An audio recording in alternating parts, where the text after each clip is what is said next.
मित्रों सांद्रताना बीजा एकमो जोईए। द्रावणों चेप्टरनो लेक्चर 2। सांद्रताना काले आपणे 3 एकमो जोया था। हवे एने आगळ वधारीए। चौथो एकम छे पार्ट्स पर मिलियन, एने शॉर्ट में कहेवाय छे पीपीएम। चौथो एकम छे पार्ट्स पर मिलियन एटले के पीपीएम। જ્યારે દ્રાવણમાં દ્રાવ્યનો ખૂબ ઓછો જથ્થો હોય ત્યારે પીપીએમ એકમ વપરાય। ભાઈ કયા દ્રાવણોની સાંદ્રતા પીપીએમમાં દર્શાવવામાં આવે? જ્યારે દ્રાવ્યનો જથ્થો ખૂબ જ ઓછો હોય, એટલે કે ખૂબ મંદ દ્રાવણ હોય। દાખલા તરીકે વાતાવરણમાં પ્રદૂષણ કે પાણીમાં પ્રદૂષણનું પ્રમાણ પીપીએમમાં મપાય। પીપીએમનું સૂત્ર છે घटकना पीपीएम बराबर घटकना पार्ट्सनी संख्या। पार्ट्स अथवा कण समझी लो। घटकना पीपीएम बराबर घटकना कणनी संख्या भाग्या बधा ज घटकोना पार्ट्सनी कुल संख्या गुण्या 10⁶। घटकना पीपीएम बराबर घटकना पार्ट्सनी संख्या भाग्या बधा ज घटकोना पार्ट्सनी कुल संख्या गुण्या 10⁶। राइट। पीपीएमनु सूत्र थशे। पीपीएम ने 3 प्रकारे दर्शावी शकाय। जेम टकावारीने 3 प्रकारे दर्शावी शकाय। जेम टकावारीने आपणे 3 रीते लास्ट लेक्चर में दर्शावी, ए ज रीते पीपीएम ने 3 रीते दर्शावी शकाय। दळ दळथी पीपीएम, कद कदथी पीपीएम अने दळ कदथी पीपीएम। राइट। दळथी दळ, कदथी कद अने दळथी कद। एक रीते जुओ तो पीपीएम ए टकावारी ज छे। टकावारी अने पीपीएम में 10⁴ नो फरक होय। तमे टकावारी ने 10⁴ वडे गुणो एटले पीपीएम मळे। टकावारी ने 10⁴ वडे गुणीए तो शुं मळे? पीपीएम। तो पीपीएम ने 3 रीते दर्शावाय। दळ थी दळ, कद थी कद, दळ थी कद। एक उदाहरण लईए। आपणे 1 लीटर सी वॉटर लईए। सी वॉटर એટલે કે દરિયાનું પાણી। 1 लीटर सी वॉटर લઈએ તો એનું દળ 1030 ગ્રામ હોય। 1 लीटर દરિયાનું પાણી તો એનું દળ 1030 ગ્રામ। અને એમાં દ્રાવ્ય ઓક્સિજન, ઓગળેલ ઓક્સિજન 6 × 10⁻³ ગ્રામ હોય। એમાં દ્રાવ્ય ઓક્સિજન 6 × 10⁻³ ગ્રામ બહુ ઓછો હોય।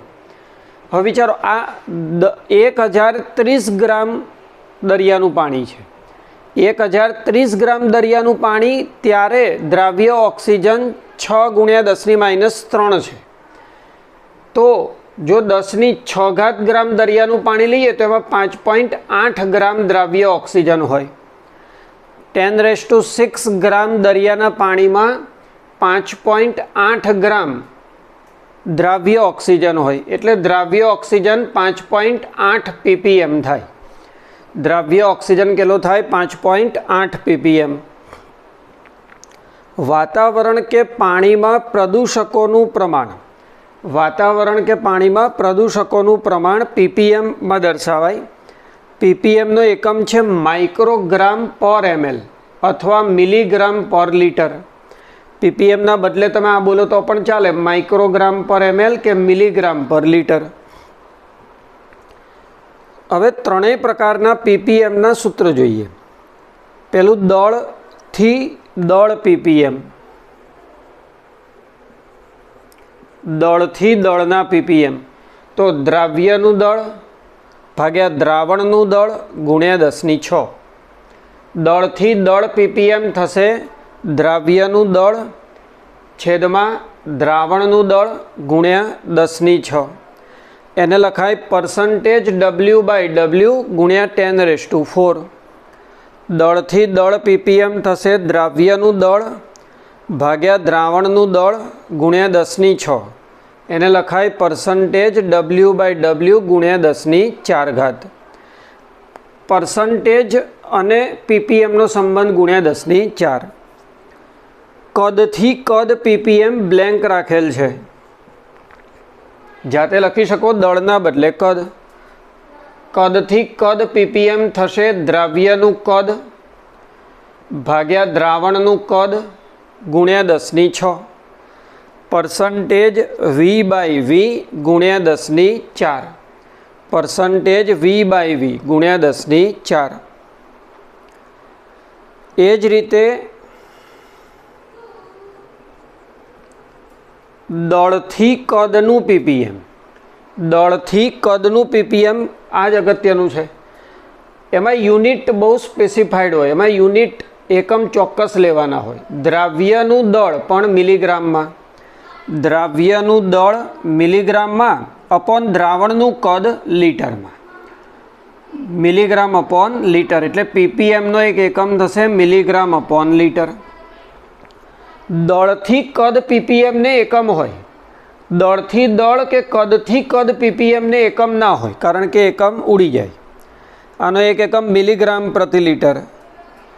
દ્રવ્યનું દળ માઇક્રોગ્રામમાં, દ્રાવણનું કદ mlમાં પણ લઈ શકાય, તો એકમ થશે માઇક્રોગ્રામ પર ml. અને જો ગ્રામ પર ml લઈએ તો ગુણ્યા 10⁶ લખવું પડે. જો ગ્રામ પર ml લઈએ તો ગુણ્યા 10⁶. એટલે %W/V ગુણ્યા 10⁴ કરો તો દળથી કદ ppm મળે. રાઈટ. તો આ ત્રણેય સૂત્રો નીટ માટે ખૂબ જ કામના છે. ચોપડીમાં આપ્યા નથી. ચલો બીજો સાંદ્રતાનો એકમ જોઈશું મોલ અંશ. પણ મોલ અંશ તો તમને આવડે જ છે, કારણ કે 11થમાં ચેપ્ટર 1માં એ આવી ગયેલો છે. મોલ અંશને સંકેતમાં XA દર્શાવાય, X અને સબસ્ક્રિપ્ટમાં A. X એટલે મોલ અંશ અને A એટલે કે ઘટક સૂચવે, કોના મોલ અંશ. XA યાને A ના મોલ અંશ. રાઈટ. સબસ્ક્રિપ્ટમાં લખેલ પદાર્થ અથવા સંકેત એ ઘટક સૂચવે કે ભાઈ કોના મોલ અંશ છે. ઘટકના મોલ અંશનું સૂત્ર થશે ઘટકના મોલ અંશ બરાબર ઘટકના મોલ ભાગ્યા દ્રાવણના કુલ મોલ. ઘટકના મોલ અંશનું સૂત્ર થશે ઘટકના મોલ ભાગ્યા દ્રાવણના કુલ મોલ. ઘટકના મોલ અંશ બરાબર શું થશે? ઘટકના મોલ અપોન દ્રાવણના કુલ મોલ. મોલ અંશ XA બરાબર એના મોલ અપોન કુલ મોલ. માન લો દ્રાવણમાં બે ઘટક છે, એ અને બી. એના મોલ એને, બીના મોલ એન બી. તો એના મોલ અંશ એટલે એના મોલ ભાગ્યા કુલ મોલ. દ્રાવણમાં જુદા જુદા આઈ ઘટકો છે, તેમાં આઈમાં ઘટકના મોલ અંશ બરાબર આઈમાં ઘટકના મોલ ભાગ્યા કુલ મોલ. દ્રાવણમાંના બધા જ ઘટકોના મોલ અંશનો સરવાળો 1 થશે. દ્રાવણમાંના બધા જ ઘટકોના મોલ અંશનો સરવાળો 1 થશે. બીજું કે મોલ અંશ એકમ રહિત હોય છે. મોલ અંશ કેવા છે? એકમ રહિત અને તાપમાનથી સ્વતંત્ર.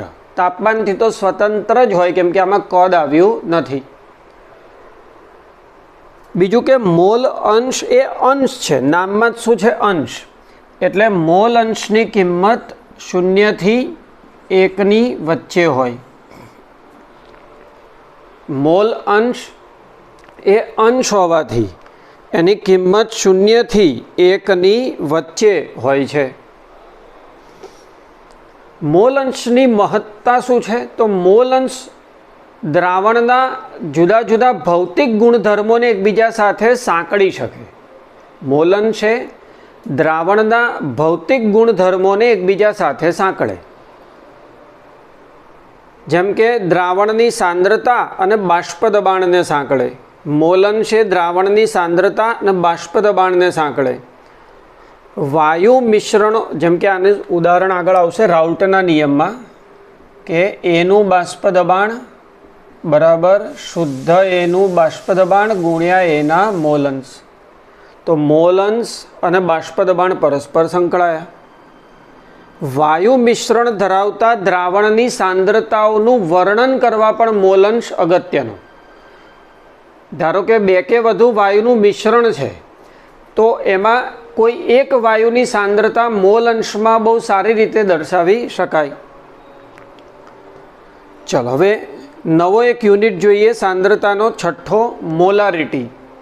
તો મોલારિટી આ તમે સતત ચોથા વર્ષમાં ભણશો, આઈ થિંક 9માંથી ભણતા આવો છો, તો ખૂબ ફટાફટ સમજાવીશું આપણે. મોલારિટીનું સૂત્ર છે દ્રાવ્યના મોલ ભાગ્યા દ્રાવણનું કદ લીટરમાં. મોલારિટીનું સૂત્ર છે દ્રાવ્યના મોલ ભાગ્યા દ્રાવણનું કદ લીટરમાં, એટલે મોલ અપોન લીટર. મોલારિટીનું સૂત્ર થશે દ્રાવ્યના મોલ ભાગ્યા દ્રાવણનું કદ લીટરમાં, એટલે કે મોલ અપોન લીટર. જ્યારે આ એક હોય તો આ બે સરખા, આ એક તો આ બે સરખા, એટલે 1 લીટર દ્રાવણમાં, 1 લીટર દ્રાવણમાં ઓગાળેલા દ્રાવ્યના મોલની સંખ્યા એટલે મોલારિટી. 1 લીટર દ્રાવણમાં ઓગાળેલા દ્રાવ્યના મોલની સંખ્યા એટલે મોલારિટી. માન લો કે કોઈ પ્રયોગમાં 0.25 મોલ પ્રતિ લીટર NaOHનું દ્રાવણ છે. 0.25 મોલ પ્રતિ લીટર એટલે કે મોલર NaOHનું દ્રાવણ. તો એનો મતલબ શું કે 1 લીટર દ્રાવણમાં 0.25 મોલ NaOH ઓગળેલ હશે. 1 લીટર દ્રાવણમાં 0.25 મોલ NaOH ઓગળેલ હશે. મોલારિટીનો એકમ મોલ અપોન લીટર, અને એમાં કદ આવે છે એટલે તાપમાન સાથે બદલાય. તાપમાન બદલાય એમ મોલારિટી બદલાશે. જો તમે એક મોલારિટી મોઢે કરો તો એના પરથી તમને બીજી 3 સાંદ્રતાની રાશિઓ આવડે, સાંદ્રતાના 3 એકમ આવડે. મોલારિટીમાં જરાક ફેરફાર કરી બીજા 3 સાંદ્રતાના એકમો બનાવી શકાય. પહેલું છે મોલાલિટી.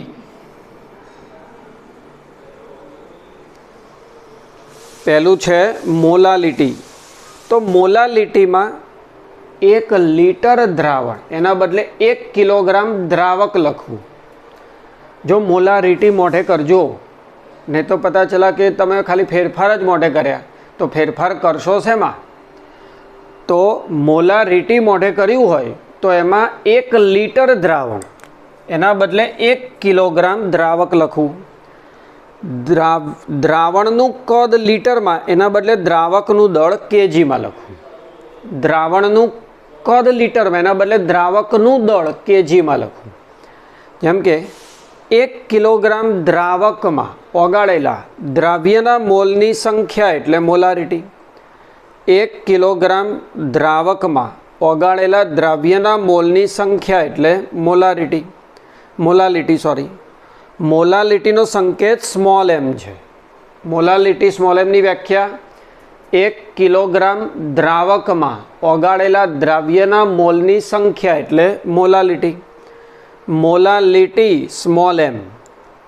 મોલાલિટી સ્મોલ m બરાબર દ્રાવ્યના મોલ ભાગ્યા દ્રાવકનું દળ કેજીમાં. મોલાલિટી બરાબર દ્રાવ્યના મોલ ભાગ્યા દ્રાવકનું દળ કેજીમાં.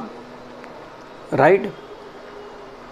ચલો આમાં પણ આવી જ રીતે ઉદાહરણ લઈએ કે ભાઈ 1 મોલલ એટલે કે 1 મોલ પર કેજી નો અર્થ શું થાય?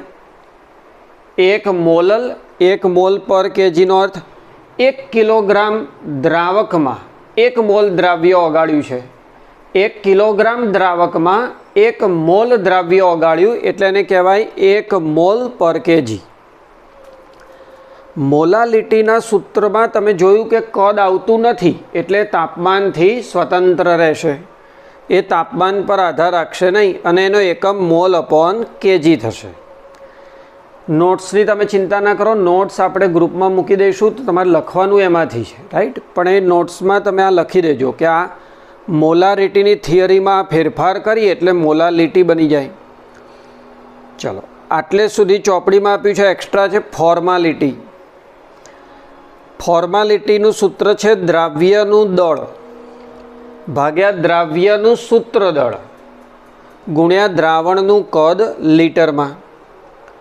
ફોર્માલિટી એટલે દ્રાવ્યનું દળ ભાગ્યા દ્રાવ્યનું સૂત્રદળ ગુણ્યા દ્રાવણનું કદ લીટરમાં. સૂત્રદળ તમને યાદ જ હશે. દાખલા તરીકે બેન્ઝીન. હવે આપણે આ અણુ સૂત્ર છે, આનું દળ માપી અને આણવીય દળ કહેવાય. આમાંથી મેક્સિમમ આંકડો સામાન્ય લઈ લો 6. આમાંથી મહત્તમ આંકડો સામાન્ય લઈએ તો આ પ્રમાણ સૂચક સૂત્ર મળે અને આનું દળ માપો એને કહેવાય સૂત્રદળ. રાઈટ. તો ફોર્માલિટીનું સૂત્ર દ્રાવ્યનું દળ, દ્રાવ્યનું સૂત્રદળ, દ્રાવણનું કદ લીટર. એ ફાર્મસી વિજ્ઞાનની શાખામાં વધુ વપરાય. હવે આવશે નોર્માલિટી, સપ્રમાણતા. હવે આવશે નોર્માલિટી એટલે સપ્રમાણતા n. તો નોર્માલિટી થશે દ્રાવ્યનું દળ ભાગ્યા દ્રાવ્યનું તુલ્ય દળ ગુણ્યા દ્રાવણનું કદ લીટરમાં. નોર્માલિટી સપ્રમાણતા બરાબર દ્રાવ્યનું દળ, દ્રાવ્યનું તુલ્ય દળ ગુણ્યા દ્રાવણનું કદ લીટરમાં. મોલારિટીના સૂત્ર જેવા જ આ બે છે, ખાલી મોલારિટીમાં આણવીય દળ આવે એના બદલે અહીંયા સૂત્રદળ, નોર્માલિટીમાં આણવીય દળના બદલે તુલ્ય દળ. તુલ્ય દળ એટલે શું થાય? તો તુલ્ય દળ એટલે આણવીય દળ ભાગ્યા સંયોજકતા. તુલ્ય દળ યાને આણવીય દળ અપોન સંયોજકતા. સંયોજકતા એ ખરેખર કોમન વર્ડ છે. એસિડની બેઝિકતા, સંયોજકતા એટલે એસિડ હોય તો એની બેઝિકતા એટલે કે એમાંથી છૂટા પડતા H+ની સંખ્યા.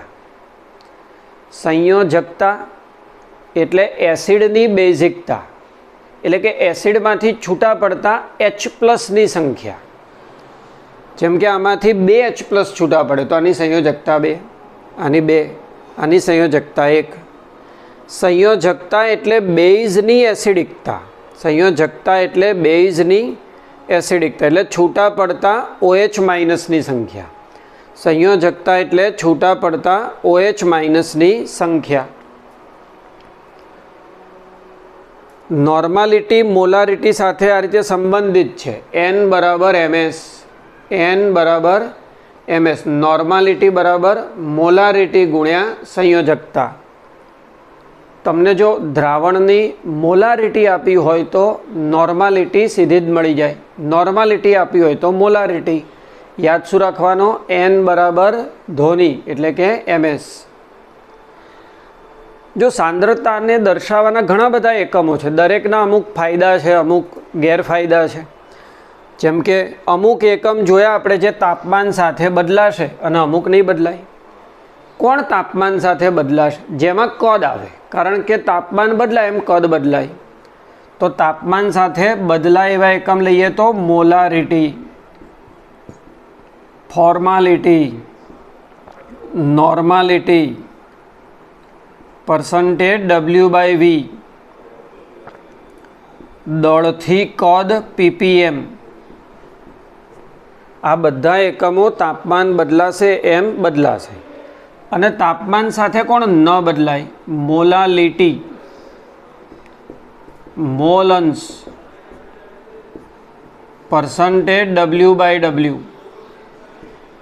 દળથી દળના ppm, દળથી દળના ppm. આ બધા એકમો તાપમાન સાથે ન બદલાય. હવે આપણે 11થમાં પણ જોયું છે કે સાંદ્રતાના એક એકમ આપ્યો હોય અને બીજો પૂછે, એવા દાખલાઓ JEE નીટમાં પૂછાય છે. તો એક એકમ આપ્યો હોય એનાથી બીજો એકમ શોધવો હોય તો એની લાંબી રીતો હોય, જો થિયોરેટિકલી પૂછે તો. પણ MCQમાં પૂછે તો દરેક એકમ બીજા સાથે એક નિશ્ચિત સૂત્રથી સંકળાયો છે. તો આપણે સૂત્ર મોઢે કરીએ તો દાખલા આવડી જાય. જે એકમ આપ્યો એ મૂકો તો બીજો એકમ મળી જાય. જેમ કે તમને નોર્માલિટી મોલારિટી વચ્ચેનો આંતર સંબંધ આપણે કીધો n બરાબર ms. એવી રીતે મોલાલિટીનું સૂત્ર છે, મોલાલિટી બરાબર 1000 મોલારિટી અપોન 1000 ઘનતા માઇનસ મોલારિટી ગુણ્યા અણુભાર. હંમેશા એ એટલે દ્રાવ્યનો અણુભાર. મોલાલિટી બરાબર 1000 મોલારિટી अपॉन 1000 घनता माइनस मोलारिटी गुण्या अणुभार। बीजो संबंध है मोलारिटी बराबर परसेंटेज W/V गुण्या 10 भाग्या द्राव्यनो अणुभार। मोलारिटी बराबर परसेंटेज W/V गुण्या 10 भाग्या द्राव्यनो अणुभार। पण जो दळ थी दळ टकावारी होय तो परसेंटेज W/W गुण्या घनता गुण्या 10 भाग्या द्राव्यनो अणुभार। आ द्रावणनी घनता हशे। ए ज रीते मोलालिटी अने परसेंटेज W/W नो संबंध परसेंटेज W/W बराबर 100 MA upon MA plus 1000। Percentage W/W बराबर 100 MA अपॉन MA प्लस 1000। मोल अंश बराबर मोलालिटी अपॉन मोलालिटी प्लस 1000 भाग्या द्रावकनो अणुभार। मोल अंश बराबर मोलालिटी अपॉन मोलालिटी गुण्या 1000 भाग्या द्रावकनो अणुभार A0। ए ज रीते मोल अंश अने परसेंटेज W/W नो संबंध मोल अंश बराबर percentage upon A percentage upon A वत्ता 100 माइनस परसेंटेज अपॉन A। तो आंतर संबंधना सूत्रों है 5 वार लखवा। सांद्रताना बधा एकमोमां आवी गया तो एने तैयार करो। आपणे आने द्रावणों चेप्टरनुं एक असाइनमेंट मूकी दईशुं जेमां टॉपिक वाइज MCQ हशे। केवी रीते MCQ हशे टॉपिक वाइज। तो जेम जेम टॉपिक चालता जेम तमारे साथे साथे सॉल्व करता जवा तो नीटनी तैयारी थई जाय। Right. Thank you very much.